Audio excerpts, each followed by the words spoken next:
दिल्ली में जिसका डर था वही हुआ। लखनऊ के कप्तान ने कर दी आईपीएल की सबसे बड़ी गलती।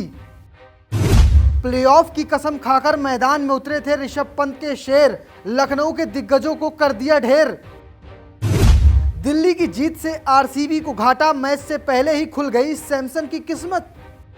दिल्ली के अरुण जेटली स्टेडियम में दिल्ली कैपिटल्स और लखनऊ सुपर जायंट्स की भिड़ंत हुई। इस भिड़ंत में सबको उम्मीद थी आज लखनऊ के कप्तान केएल राहुल से। जिस तरह से पिछला मुकाबला हारी थी लखनऊ, सबको लगा था बाउंस बैक करेंगे, लेकिन इस छोटी सी बाउंड्री वाले ग्राउंड में भी लखनऊ की किस्मत नहीं चमकी। लखनऊ के कप्तान ने टॉस तो जीता था, लेकिन टॉस जीतने के बाद इस पिच को नहीं पढ़ पाए और उन्होंने पहले गेंदबाजी का फैसला कर लिया।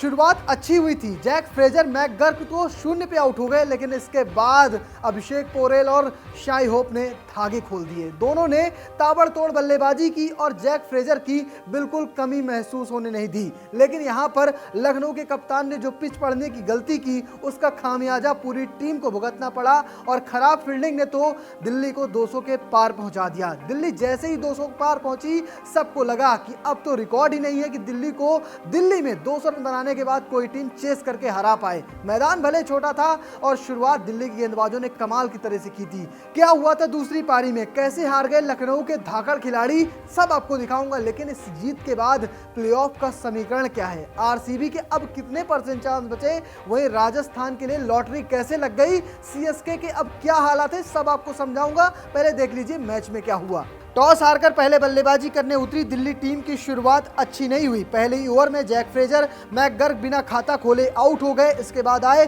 शाई होप और अभिषेक पोरेल ने पारी को संभाला। दोनों ने 9 ओवर में ही 94 रनों की साझेदारी कर डाली। इसके बाद 38 रन बनाकर शाई होप आउट हो गए। वहीं अभिषेक पोरेल ने 58 रनों की शानदार पारी खेली। इसके बाद आए ऋषभ पंत ने 33 रन, अक्षर पटेल ने 14 रन और बनाए। वहीं आखिर में आए स्टप्स ने तो 25 गेंद पर 57 रनों की पारी खेलकर टीम को 200 के पार पहुंचा दिया। जैसे ही दिल्ली ने 200 रन बनाए, सौरव गांगुली तो खुश हो गए, क्योंकि उन्हें पता था इस मैदान पे 200 रन चेज नहीं हो सकते थे। लेकिन फिर क्या, लखनऊ के बल्लेबाजों ने वो गलतियां की जिसे लखनऊ के फैंस तो कभी माफ नहीं करेंगे। क्या हुआ था दूसरी पारी में, चलिए आपको दिखाता हूं। लखनऊ के सामने 200 रनों का लक्ष्य था। लखनऊ की शुरुआत तो और भी खराब हुई। कप्तान राहुल पहले ही ओवर में 5 रन बनाकर आउट हो गए। इसके बाद स्टॉइनिस भी 5 रन बनाकर आउट हो गए। वहीं आज दीपक हुड्डा तो खाता ही नहीं खोल पाए और इसके बाद डिकॉक भी 12 रन बनाकर आउट हो गए। लखनऊ ने इस अहम मुकाबले में पहले ही 4 ओवर में अपने 4 विकेट खो दिए। लेकिन इन गिरते विकेटों के बीच पूरन ने तूफानी पारी खेली। पूरन ने 27 गेंद पर 61 रन बनाए। आज आयुष बदोनी ने 6 रन, कुणाल पांड्या ने 18 रन, युद्धवीर ने 7 रन बनाए। अरशद खान गेंदबाजी के बाद बल्लेबाजी में मजमा लूट लिया। लखनऊ के लिए अरशद खान ने 25 गेंद पर 50 लगाई। आखिरी 12 गेंदों में लखनऊ को जीत के लिए 29 रनों की जरूरत थी।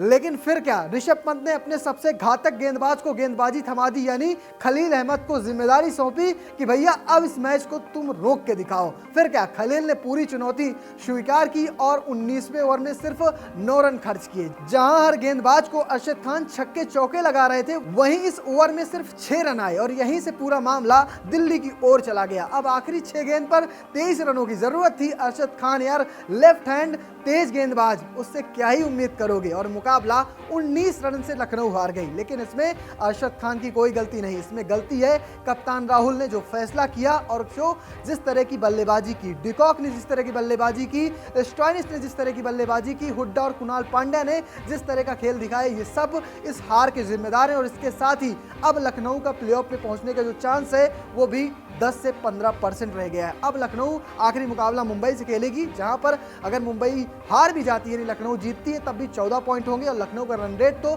बहुत ही खराब है। यानी लखनऊ तो प्लेऑफ से पहुंचने से रही। लेकिन यहां से 2 टीमें हैं जिनकी लॉटरी लगी है। क्या है अब प्लेऑफ का समीकरण, चलिए बताता हूं। अगर इस जीत के बाद अगर प्लेऑफ के बदलाव में बात करें तो पहला बदलाव तो यह है कि राजस्थान अब क्वालिफाई कर चुकी है। राजस्थान 16 पॉइंट पे है और 16 पॉइंट पर अब सिर्फ 4 टीमें पहुंच सकती हैं, यानी राजस्थान ऑटोमेटिक क्वालिफाई है। 16 पॉइंट तो अभी फिलहाल राजस्थान के पास है और इनसे आगे केकेआर के पास है 19 पॉइंट, यानी इन दोनों टीमों ने पूरी तरह से क्वालिफिकेशन हासिल कर लिया है। हैदराबाद भी 18 पॉइंट तक पहुंच सकती है, लेकिन अभी हैदराबाद को खेलना है 2 मुकाबले। लेकिन चेन्नई की बात करें तो चेन्नई भी सिर्फ और सिर्फ 16 पॉइंट तक पहुंचेगी। दिल्ली की टीम 5वें नंबर पर आ चुकी है, 14 पॉइंट हासिल कर चुकी है, लेकिन रन रेट के मामले में अभी भी आरसीबी से पीछे है। साथ साथ सीएसके से पीछे, यानी यहां पर थोड़ा मुसीबत है दिल्ली के लिए। लखनऊ की बात करें, लखनऊ 12 पॉइंट है और लखनऊ शायद ही अब पहुंचेगी। अब उम्मीद करिए अगर आप आरसीबी के फैंस हैं कि आरसीबी किसी भी सूरत पर हरा दे सीएसके को और रन रेट बेहतर कर ले, यानी आरसीबी बड़े आराम से प्लेऑफ पे पहुंच सकती है। अगर आप सीएसके फैंस हैं तो उम्मीद करिए कि आपकी टीम किसी भी सूरत पे आरसीबी को हराए, और नहीं भी हरा पाती तो रन रेट के मामले में आरसीबी से बढ़िया रहे। बस फिर क्या, प्लेऑफ में आप दोनों की टीमें ऐसे पहुंचेंगी। तो फिलहाल आपको क्या लगता है, कौन सी वो 4 टीमें होंगी जो इस बार प्लेऑफ खेलेंगी? कमेंट बॉक्स में जरूर बताना और पेज को फॉलो करना बिल्कुल मत भूलना। धन्यवाद।